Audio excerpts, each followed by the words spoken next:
সম্রাট অশোকের কথা যখন উঠল, ওনার এই ধর্মাশোকের যে রূপান্তর বা মানে রূপান্তরিত হওয়া, সেটা নিয়ে তো বিভিন্ন পলিটিক্যাল এবং ঐতিহাসিক ব্যাখ্যা পাওয়া যায়। কোন দিকের মতটা বেশি ভাই? প্রথমত হচ্ছে অশোকের সমসাময়িক ডকুমেন্ট অশোক নিজেই, অশোকের ইনস্ক্রিপশন, সেখানে ওরমভাবে কিছু আলাদা করে বলা নেই। ফলে এটা বলা খুব মুশকিল।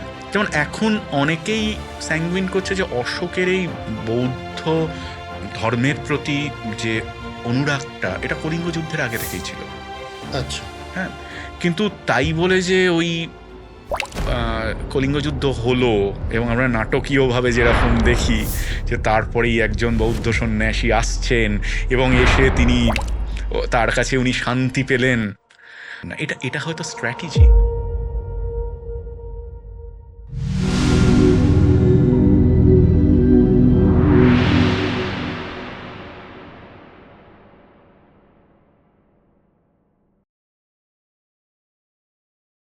চাণক্যের কথা হচ্ছিল, তারপরে বিন্দুসার, তারপর অশোক। এবং ওই সময় রেফারেন্স অনুযায়ী যা বোঝা যাচ্ছে যে চন্দ্রগুপ্ত মৌর্য জৈন ধর্মকে ফলো করতেন। পরবর্তীকালে অশোকের সময় বৌদ্ধ ধর্মের একটা বারবারন্ত বা প্রচার প্রসার দেখা গেল। এই জৈন ধর্ম থেকে বৌদ্ধ ধর্ম, এই শিফটটা কোন সময় থেকে শুরু হলো? না, আসলে ওই রকম ভাবে না কখনোই যে মানে আজ জৈন ধর্ম হচ্ছে কাল বৌদ্ধ ধর্ম, এরকম ছিল না। এগুলো সবটাই কিন্তু একটা ছোট ছোট মতবাদ ছিল এবং এরা কিন্তু প্রত্যেকেই এসেছিল হচ্ছে মানে বৈদিক ধর্মকে প্রতিবাদ করে। তার একটা বিগ হিস্ট্রি আছে, এখন সেটা বলতে গেলে আর একটা পডকাস্ট হবে। কিন্তু ব্যাপার হচ্ছে এটা ছিল হচ্ছে পুরোটাই প্রতিবাদী ধর্ম আন্দোলন করে এবং ছোট ছোট ওই সময়ে বৈদিক যে ট্র্যাডিশন, মানে আমি সোজা যদি কথা বলি, এস্টাবলিশ যে ধর্ম ছিল। এখন ধর্ম শব্দটাও তো আমরা আজকে যেভাবে বলছি সেরকম নয়। ধর্ম শব্দটা মানে বৈদিক যে কালচারটা ছিল, সেই কালচার তো কিছু নেগেটিভ দিক ধরা পড়বে দীর্ঘদিন। ওই যে আমি বললাম মহাভারতের কথা, শুভা অশুভা চ যা সৃষ্টি সা সৃষ্টির প্রশস্যাতে, সবকিছুরই ভালো সবকিছুরই মন্দ আছে। আমি কি পুরোটা ভালো, আপনি কি পুরোটা ভালো, সবার মধ্যেই তাই আছে। সেই ধর্মের মধ্যেও ছিল। এখানে বৌদ্ধিস্ট কালচারটা কবে থেকে এলো? হ্যাঁ, এইবারে আমি বলছি বৌদ্ধিস্ট কালচার তো প্যারালালি চলছে। এবার মজার ব্যাপার হচ্ছে আমি মানে আমার বাবা যাকে ফলো করে, আমি যে সবসময় তার ফ্যান তো নাও হতে পারি। একদমই তাই না? ফলে ঠাকুর দাদা চন্দ্রগুপ্ত মৌর্য যাকে ফলো করেছে, বিন্দুসার বা অশোক তাকে ফলো নাই করতে পারে, কিন্তু ট্র্যাডিশনটার মধ্যে কিন্তু সেম ব্যাপারটাই আছে, প্রায় কাছাকাছি। এবং বুদ্ধিস্টরা বরং আমি বলবো যে জৈনদের তুলনায় অনেক বেশি, মানে বুদ্ধিস্ট মতটা অনেক বেশি সহজ। মানে সহজ বলতে সাধারণ মানুষ ফলো করতে পারে, ফলে সেটা একটা অ্যাট্রাকশনের কারণ হতে পারে। আর অশোক পুরোপুরি তার পৃষ্ঠপোষকতা করেছেন, কারণ দূর দূরান্ত পর্যন্ত উনি স্তূপ রচনা করেছেন এবং এই স্তূপগুলো প্রত্যেকটাই একটা জিও পলিটিক্যাল এরিয়ায় ছিল। এবং সেই সঙ্গে উনি তো ধম্ম, অশোকের যে ধম্ম প্রচার উনি যেটা করেছেন, ইয়াং ধম্মলিপি বলে বিভিন্ন জায়গাতে, ইনফ্যাক্ট লিপির যে কনসেপ্ট তৈরি হচ্ছে, তার আগে তো পুরোটাই ট্র্যাডিশন ছিল হচ্ছে বেদ নির্ভর, শ্রুতি নির্ভর ট্র্যাডিশন, এবং লিপি নির্ভরটা অশোকের একটা বিশাল অবদান। কিন্তু মজার ব্যাপার হচ্ছে এত সহজে আমরা 2+2=4 আমরা করতে পারি না, কারণ হরপ্পা মহেঞ্জোদারোর সময়ও আমরা লিপি পাচ্ছি কিন্তু ডিসাইফার হয়নি। ডিসাইফার কিছু কিছু হচ্ছে, চেষ্টা করা হচ্ছে, যেটা সিম্বলিক লিপি হয়তো ছিল, সেটা ডিসাইফার করা হচ্ছে। কিন্তু মজার ব্যাপার হচ্ছে হরপ্পা মহেঞ্জোদারোর ভাস্ট কত দূর, সেই বেলুচিস্তান থেকে শুরু করে আফগানিস্তান, এই অঞ্চলে হিসার, মানে এত বড় একটা 2000 কিলোমিটার এরিয়া জুড়ে একটা সভ্যতা, তার ভাষা কি বেলুচিস্তানের ভাষার সঙ্গে কি হিসারের ভাষা ম্যাচ করবে? ফলে খুবই ডিফিকাল্ট যে সেখানকার লিপি পাঠোদ্ধার আদেও হবে কিনা। হলেও হয়তো আমরা একটা সিম্বল স্টাডি করতে করতে একটা মিনিং করতে পারি যে এটার মানে হয়তো এটা। তার ফলে ওটা ডিসাইফার হয়নি, কিন্তু লিপির ব্যবহার ছিল মাঝখানে এতদিন।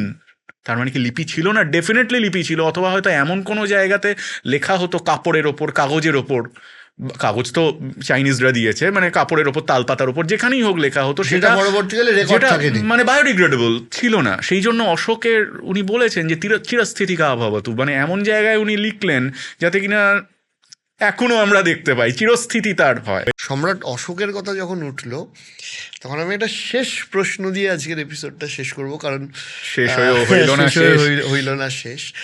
সেটা হচ্ছে ওনার এই ধর্মাশোকের যে রূপান্তর বা মানে রূপান্তরিত হওয়া, সেটা নিয়ে তো বিভিন্ন পলিটিক্যাল এবং ঐতিহাসিক ব্যাখ্যা পাওয়া যায়।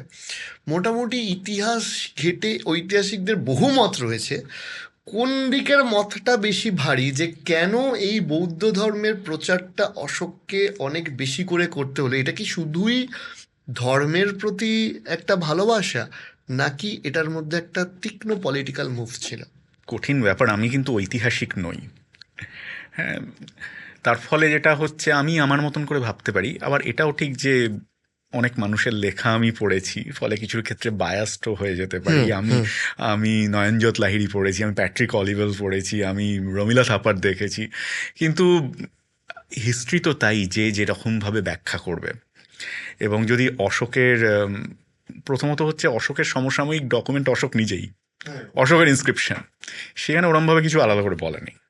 হ্যাঁ, কিন্তু অশোকাবদান, যে পরবর্তীকালে যে অবদানের যে অশোকাবদান যে টেক্সট আছে, সেখানে যে অশোকের কথা আমরা পাই, বা সিংহল থেকে যে দীপবংশ মহাবংশ টেক্সট থেকে যে আমরা অশোক পাই, সবচেয়ে মজার ব্যাপার যেমন এইগুলোর মধ্যেও ভীষণই ভেরিয়েশন। মানে অশোকাবদানে অশোক কিন্তু অশোকের ছেলে মহেন্দ্র আবার দক্ষিণে যায়নি, শ্রীলঙ্কায় যায়নি। আবার শ্রীলঙ্কার দীপবংশ অনুযায়ী ওখান থেকেই এসেছে। ফলে এটা বলা খুব মুশকিল।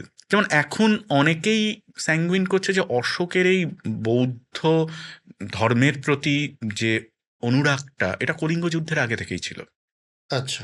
হ্যাঁ, এবং ওনার যে একটা অনুশাসন আছে, 13 নম্বর অনুশাসন, তাতে উনি তো সত্যিই তো উনি অনুশোচনা দিয়েছেন।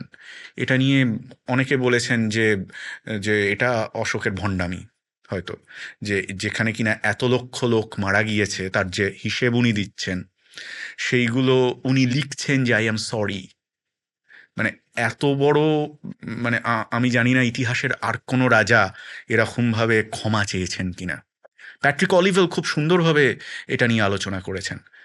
কিন্তু তাই বলে যে ওই কলিঙ্গ যুদ্ধ হলো এবং আমরা নাটকীয়ভাবে যেরকম দেখি যে তারপরেই একজন বৌদ্ধ সন্ন্যাসী আসছেন এবং এসে তিনি তার কাছে উনি শান্তি পেলেন, আমার মনে হয় এইভাবে সুইচড অন অফের মতন কোনোটাই হয় না। ওটা হয়তো সিনেমা দেখাতে, মানুষকে বোঝাতে বলা ভালো। কারণ অশোকের প্রত্যেকটা অনুশাসনই লেখা এরকমভাবে যে রাজ্য লাভের এত বছর পর আমি এই এডিক্টটা খোদাই করছি। তার মানে এক্স্যাক্ট অশোকের টাইমটাকেও আমরা কিন্তু অন্যান্যভাবে আমরা ক্যালকুলেট করছি। তো সেখানে কিন্তু ওখানে ওরমভাবে বলা নেই যে উনি মানে ওই রকমভাবেই বুদ্ধ ধর্ম গ্রহণ করেছিলেন বা করেননি। ইনফ্যাক্ট গ্রহণ করাটা তো আমি বারে বারেই বলছি, আজকের মতন নয় যে আমি ওখানে গিয়ে কোনো রিলিজিয়ান ফলো করলাম, কিন্তু উনি ওটার প্রতি তাদের প্রতি উনি রাজকীয় পৃষ্ঠপোষকতা দিয়েছিলেন। এটা ঘটনা। তার ফলে কংক্রিট উত্তর দেওয়া, মানে গোল গোল উত্তর দেওয়াই বোধহয় ভালো, কারণ আমরা সত্যি জানি না যে কোন জায়গায় এসে পৌঁছাবো। কিন্তু কিন্তু কিন্তু একটা জিনিস শিওর, যেটা হচ্ছে কৌটিল্য বা চাণক্য কেউ ছিল কি ছিল না সেটা নিয়ে প্রশ্ন থাকতে পারে, কিন্তু কৌটিল্যের যে অর্থশাস্ত্র, যে রাজনীতি, তার ভাবনাটা ছিল। ঠিক সেই রকমভাবে অশোক কবে বৌদ্ধ ধর্ম গ্রহণ করেছেন, কলিঙ্গ যুদ্ধর আগে করলেন না পরে করলেন, এটা ব্যাপার নয়। কিন্তু আলটিমেটলি কলিঙ্গর পর উনি কিন্তু আর কোনো রকম যুদ্ধ করেননি এবং উনি বৌদ্ধ ধর্মের পৃষ্ঠপোষকতা করেছেন। এবং উনি যে কলিঙ্গের যুদ্ধের পর উনি যে ওনার মধ্যে যে ভাবান্তর হয়েছিল, এবং সেটা কিন্তু উনি ওনার অনুশোচনা সংক্রান্ত যে ইনস্ক্রিপশন আছে, যেটা মজার ব্যাপার সেটা কলিঙ্গতে নেই, আচ্ছা। কলিঙ্গতে জৌগড়ে বা ধৌলিতে যে দুটো ইনস্ক্রিপশন সেখানে নেই, সেখানে উনি কিন্তু সবে মুনিষে পজামামা বলছেন, সমস্ত মনুষ্য আমার সন্তান। ওই লাইনটা কিন্তু নেই যে উনি অনুশোচনা প্রাপ্ত হচ্ছেন। সেটা কিন্তু অন্যান্য জায়গায় আছে, কলিঙ্গতে নেই। আচ্ছা। হয়তো ওখানে বলাটা Politically correct হতো না। পলিটিক্যালি কারেক্ট হবে না। মানে আমি একটা রাজ্য জয় করলাম, তোমাকে মারলাম, তোমার পূর্বপুরুষকে হত্যা করলাম, নিয়ে বলছি আমি সরি, এটা বোধহয় পলিটিক্যালি কারেক্ট নয়। তাই উনি সারা পৃথিবীর কাছে ক্ষমা চাইছেন, বা উনি যে অনুতপ্ত সেটা হয়তো বলছেন। আমি অশোকের উকিল নই, কিন্তু আমরা যা ডকুমেন্ট পাই, আমরা হিস্টোরিয়ানদের কাছ থেকে যেটা পাই, সেটা উনি কলিঙ্গতে বলছেন সেটা না। উনি কলিঙ্গতে বলছেন না। এটা হয়তো স্ট্র্যাটেজি। এটা তো আজকের ডেটের ভারতবর্ষ। আজকের দেশ যে সেই পলিটিক্স সাউথ ইন্ডিয়াতে চলে, সেই পলিটিক্স থোড়ি না উড়িষ্যা কিংবা বাংলায় চলে। তাই তো হয়, তাই রাজনীতি জন্যই তো হিস্ট্রি রিপিটস। রাজনীতি যেখানে ছিল সেখানেই থেকে গেছে, শুধু মানুষ কিংবা ফর্মগুলো বদলে গেছে। একদমই তাই।